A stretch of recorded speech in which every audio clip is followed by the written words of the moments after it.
শিক্ষক বিদ্রোহে উত্তাল রাজ্য, আর এই আবহেই সুজয় কৃষ্ণের অন্তর্বর্তী জামিনের মেয়াদ বাড়ালো হাইকোর্ট।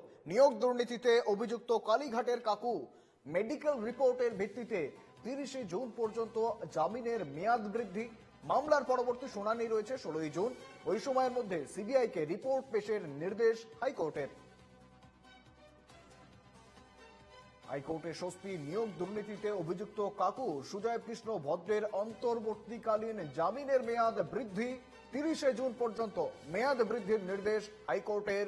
মেডিকেল রিপোর্টের ভিত্তিতেই এমনটা নির্দেশ দিয়েছে হাইকোর্ট এবং মামলার পরবর্তী শুনানি রয়েছে 16ই জুন। ওই সময়ের মধ্যেই সিবিআইকে রিপোর্ট পেশ করার নির্দেশ দিয়েছে হাইকোর্ট।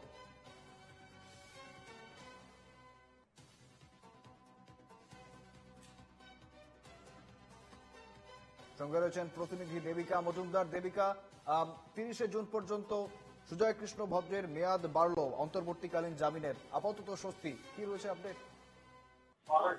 একেবারে দেখো, অন্তর্বর্তীকালীন জামিনের মেয়াদ বৃদ্ধির জন্য এদিন আর্জি জানিয়েছিলেন সুজয় কৃষ্ণ ভদ্র এবং সেই আর্জি মেনে নিলেন বিচারপতি শুভ্রা ঘোষ। 30শে জুন পর্যন্ত তার মেডিকেল রিপোর্টের ভিত্তিতে, অসুস্থতার কারণে মেডিকেল রিপোর্টের ভিত্তিতে তার অন্তর্বর্তী জামিনের যে মেয়াদ তা বাড়ানোর আর্জি মঞ্জুর করেছেন বিচারপতি শুভ্রা ঘোষ এবং পরবর্তী এই মামলার শুনানি থাকছে 16 জুন। ওই সময়ের মধ্যে সিবিআইকে এই মামলায় রিপোর্ট সাবমিট করার নির্দেশ দিয়েছেন বিচারপতি এবং এর পাল্টা সিবিআই এর ওই রিপোর্টের পাল্টা যে সুজয় কৃষ্ণ ভদ্রের কোনো জবাব থাকে সেই জবাবও দাখিল করার নির্দেশ দিয়েছেন বিচারপতি। এদিন শুনানির সময় বিচারপতি জানতে চান যে সুজয় কৃষ্ণ ভদ্র অন্তর্বর্তীকালীন জামিনের মেয়াদের যে শর্তাবলী, সেই শর্তাবলী কোনো অংশে ভঙ্গ করেছেন কিনা।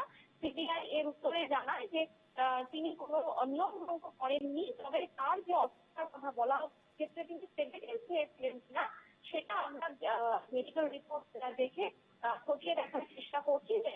এরপরে বিচারপতি নির্দেশ দেন যে যেহেতু তিনি কোন রকম নিয়ম ভঙ্গ করেননি অন্তর্বর্তী জামিনের, তাই তার অন্তর্বর্তী জামিনের মেয়াদ বাড়ানো হচ্ছে এবং সিবিআই এর যদি এরপরে এই বিষয়ে কোনো রিপোর্ট জমা দেওয়ার থাকে তাহলে সেই রিপোর্ট সিবিআই জমা দেবে।